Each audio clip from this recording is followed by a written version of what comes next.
Once upon a time, in a bustling city, there lived a curious little cat named Whiskers. He had a shiny gray coat and the most enchanting emerald green eyes. Whiskers lived with his owner, a kind old lady named Miss Lavender, who loved him dearly and spoiled him with treats and toys. However, one day, everything changed. Miss Lavender had fallen ill and could no longer take care of Whiskers. Finding it difficult to even get out of bed, she made a heart-wrenching decision. She asked her niece to take Whiskers to a safe place, hoping he would find a new home. Sadly, the niece was not as kind as Miss Lavender. On an overcast morning, she took Whiskers to a quiet street and left him there without looking back. Whiskers was confused and a little scared. He wandered the street, hoping to see his dear Miss Lavender again. The street was noisy with the sounds of cars and people chattering. Whiskers found himself in a strange new world filled with curious sights and smells.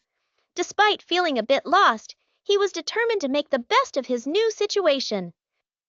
Whiskers remembered Miss Lavender's stories of brave cats who found themselves new homes and loving families. Soon, Whiskers met Freddie the pigeon, who had seen everything from his perch atop a streetlight.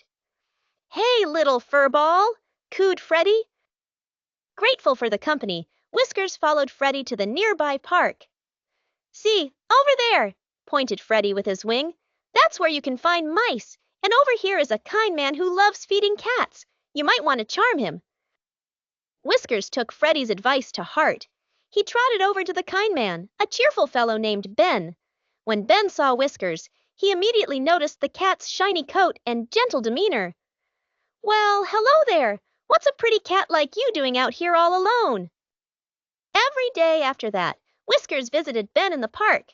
He brought Whiskers bundles of cat food and sometimes even let him nap on his warm lap as he read his book. As days turned into weeks, Ben and Whiskers grew closer. Freddie the pigeon was always nearby, watching over his new friend from the sky. One bright sunny day, Ben decided it was time to welcome Whiskers entirely into his home. After all, a cat like Whiskers deserved a roof over his head and someone to care for him. With Freddie guiding the way, Whiskers followed Ben to his cozy apartment. As Whiskers settled into his new home, he realized Miss Lavender had given him the greatest gift, an adventurous spirit, and a chance for a new beginning. He missed her dearly, but knew she would be happy, knowing he had found another person to love and who loved him back. So Whiskers' adventures in the city continued, surrounded by new friends and a warm home. Every evening, as he curled up beside Ben, he thought of Miss Lavender with gratitude and sent her purrs of happiness through the wind. And from a little window perch, Freddie the pigeon watched over them all, content that his furry friend had found his forever home.